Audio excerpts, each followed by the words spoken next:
آج جو مجھے موضوع دیا گیا ہے اس کے لیے میں نے سورہ اعراف کی آیت نمبر 157 کا آخری ٹکڑا جو ہے وہ آپ کو سنایا ہے۔ اس کا ایک پس منظر ہے وہ جان لیجیے۔ آپ کو معلوم ہے کہ جب حضرت موسیٰ بنی اسرائیل کو لے کر مصر سے نکلے ہیں، اس کے بعد مرحلہ آیا کہ اللہ تعالیٰ نے حضرت موسیٰ کو کوہ طور پر طلب فرمایا تورات عطا کرنے کے لیے۔ ان کی غیر حاضری میں ایک فتنہ کھڑا ہوا اور کچھ لوگوں نے ایک بچڑا بنا کر اس کی پرستش شروع کر دی بنی اسرائیل میں سے، سامری کا بنایا ہوا بچڑا۔ جب حضرت موسیٰ واپس آئے انہوں نے یہ دیکھا تو بہت غضبناک ہوئے، اور پھر اللہ تعالیٰ کے حکم سے فیصلہ ہوا کہ 12 قبیلوں میں سے جن لوگوں نے بھی یہ شرک کیا ہے ان کو انہی قبیلوں کے لوگ خود قتل کریں۔ کئی ہزار اسرائیلی قتل ہوئے۔ یہ بہت بڑا یوں سمجھیے کہ پرج ہوا ہے اس قوم کے اندر۔ اس کے بعد پھر مزید اللہ تعالیٰ کی خدمت میں استغفار کے لیے حضرت موسیٰ علیہ السلام اپنے 70 بڑے بڑے سردار جو تھے 12 قبیلوں کے ان کو لے کر حاضر ہوئے۔ وہاں انہوں نے استغفار کیا اور ایک دعا کی، پروردگار وَاكْتُبْ لَنَا حَسَنَةً فِي الدُّنْيَا وَالْآخِرَةِ، ہمارے لیے نیکی کا اندراج کر دے دنیا میں بھی آخرت میں بھی۔ جواب ملا اللہ تعالیٰ کی طرف سے، دیکھو عذاب تو میں جس کو چاہوں گا دوں گا، اور ویسے میری رحمت ہر شے کے ساتھ موجود ہے، ہر شے کا وجود میری رحمت سے ہے، لیکن ایک میری خاص رحمت ہے جو میں لکھ رکھوں گا ان لوگوں کے لیے جو میرے نبی امی آخری رسول ان پر ایمان لائیں گے صلی اللہ علیہ وسلم۔ وہ جب آئیں گے اور وہ نیکی کا حکم دیں گے، بدی سے روکیں گے، پاکیزہ چیزوں کو حلال قرار دیں گے، ناپاک چیزوں کو حرام قرار دیں گے، نوع انسانی کے اوپر جو بوجھ تھے جو اس وقت ہوں گے ان کو اتاریں گے۔ وہ جب آئیں گے تو جو لوگ فَالَّذِينَ آمَنُوا بِهِ نمبر 1، وَعَزَّرُوهُ نمبر 2، وَنَصَرُوهُ نمبر 3، وَاتَّبَعُوا النُّورَ الَّذِي أُنزِلَ مَعَهُ أُولَٰئِكَ هُمُ الْمُفْلِحُونَ، جو لوگ ان پر ایمان لائیں گے ان کی تعظیم اور توقیر کریں گے، ان کی مدد کریں گے، اور جو نور ان کے ساتھ نازل کیا جائے گا یعنی قرآن، اس کی پیروی کریں گے، وہ ہوں گے جو فلاح پانے والے ہوں گے، میری خصوصی رحمت سے حصہ ان کو ملے گا۔ اب یہاں پہلے تو دعا کر لیجئے اللہم ربنا اجعلنا منہم، اے اللہ ہم سب کو ان میں شامل فرما دے جو تیرے نبی کے ساتھ تعلق کی ان 4 بنیادوں کی شرائط کو پورا کر سکے، تقاضوں کو پورا کر سکے۔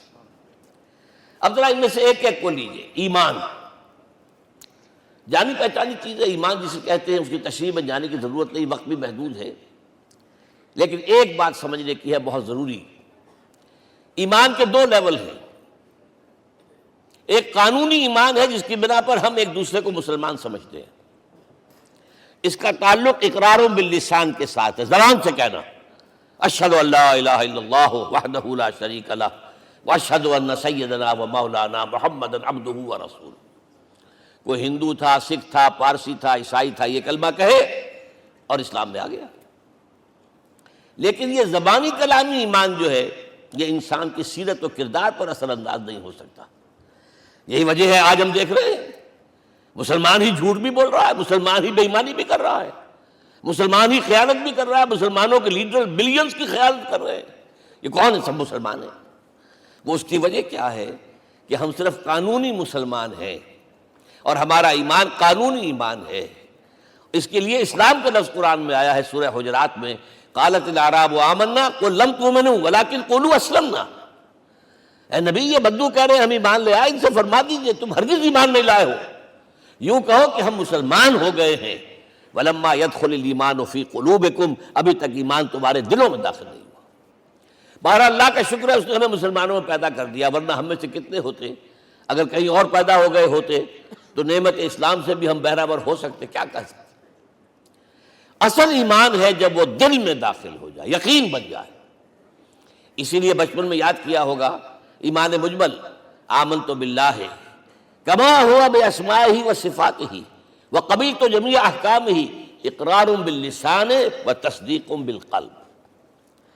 جب تصدیق بالقلب ہوگی تو اب اس کے تقاضے جو ہیں عملی پیدا ہوں گے. ان تقاضوں میں سے ایک میں 2 حدیثوں کے حوالے سے آپ کے سامنے رکھ رہا ہوں. پہلی حدیث حضرت عبداللہ بن عمرو بن العاص رضی اللہ تعالیٰ عنہما سے مروی ہے. لا یؤمن احدکم حتی یکون ہواہ تبعا لما جئت بہ. دیکھو تم میں سے کوئی شخص مومن نہیں ہو سکتا جب تک کہ اس کی خواہش نفس تابع نہ ہو جائے اس شریعت کے، اس قانون کے، اس ہدایت کے جو میں لے کر آیا ہوں. اگر عملاً تابع نہیں ہوئے تو حقیقتاً مومن نہیں ہو. دل میں جھانکو. Do I really believe that Muhammad is the prophet of Allah? Do I really believe that Quran is the word of God? کبھی جھانکیے گا اندر، جواب ملے گا صحیح آپ کو. کیا کنوکشن ہے؟ کنوکشن ہو اور پھر حضور کی پیروی نہ ہو، حضور کے احکام کی پابندی نہ ہو، اللہ کے قوانین کی پابندی نہ ہو، کیسے ممکن ہے؟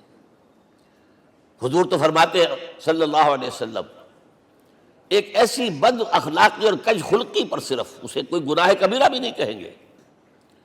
فرمایا ایک مرتبہ واللہ لا یؤمن واللہ لا یؤمن واللہ لا یؤمن، خدا کی قسم فلاں شخص مومن نہیں ہے، خدا کی قسم فلاں شخص مومن نہیں ہے، خدا کی قسم فلاں شخص مومن نہیں. صحابہ کانپ گئے. کون بدبخت ہے جس کے بارے میں فرمایا جا رہا؟ پوچھا گیا من یا رسول اللہ. جواب سنیے اور اپنے غریب حالوں میں جھانکیے. وہ شخص الذی لا یامن جارہ بوائقہ، وہ شخص جس کی شرارتوں کی وجہ سے اس کا پڑوسی چین میں نہیں ہے، امن میں نہیں ہے، وہ مومن نہیں ہے. خدا کی قسم نہیں ہے، خدا کی قسم نہیں ہے. کیسے علیحدہ کر لیں گے اس ایمان کو اعمال سے اور ایمان کو اخلاق سے؟ آگے چلیے. وہ جو حدیث حضرت ابو ہریرہ سے، اور یہ متفق علیہ ہے، صرف بخاری کی نہیں ہے، بخاری جمع مسلم. لا یؤمن احدکم حتی اکون احب الیہ من والدہ وولدہ والناس اجمعین. تم میں سے کوئی شخص مومن نہیں ہو سکتا جب تک کہ میں اسے محبوب تر نہ ہو جاؤں، اپنے باپ سے بھی، اپنے بیٹے سے بھی، اور تمام انسانوں سے.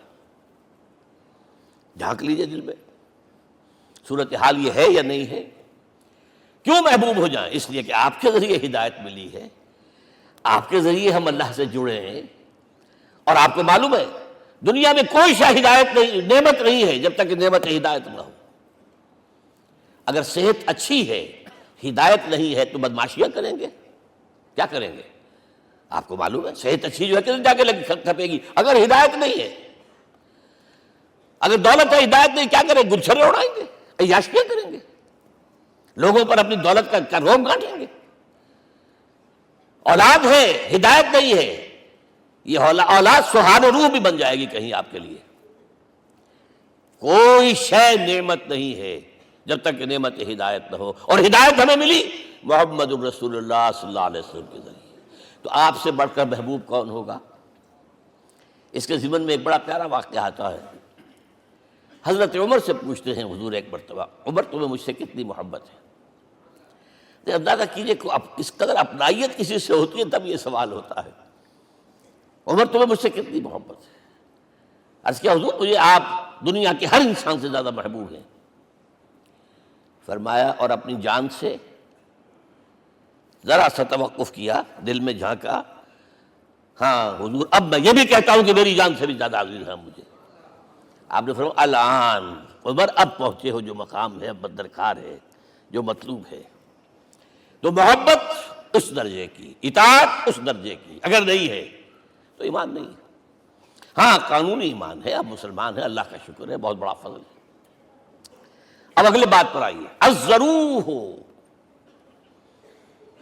ان کی توقیر، ان کی تعظیم کرے. یہ تعظیم کس درجے میں؟